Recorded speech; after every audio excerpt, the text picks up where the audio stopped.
As part of our national campaign to restore DACA's advance parole, the California-Mexico Studies Center will be taking a group of over 50 Dreamers to Washington, D.C. in November.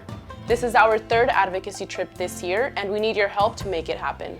This time, we'll be taking a group of Dreamers who filed for advance parole since July 1st, as part of our Advance Parole Assistance Program, and who have urgent humanitarian cases that have been denied or are pending approval. We are going to personally advocate for the expedited approval of these cases and to pave the way for future deserving cases to be considered by USCIS. As you may already know, on September 5th, 2017, the Department of Homeland Security suspended advance parole for DACA recipients after the Trump administration ordered the termination of DACA. As a result of this arbitrary and discriminatory administrative practice, Dreamers have been unable to be with their loved ones at critical moments or take advantage of important educational and employment opportunities abroad, and the consequences have been devastating.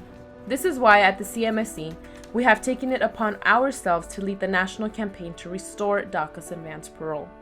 But we cannot do it alone. We need your help, and we're asking you to please donate to our campaign today. This phase of our campaign is essential because the Dream and Promise Act is unlikely to happen and our lives remain in limbo. Without advance parole, our need to travel for humanitarian reasons will continue to be denied.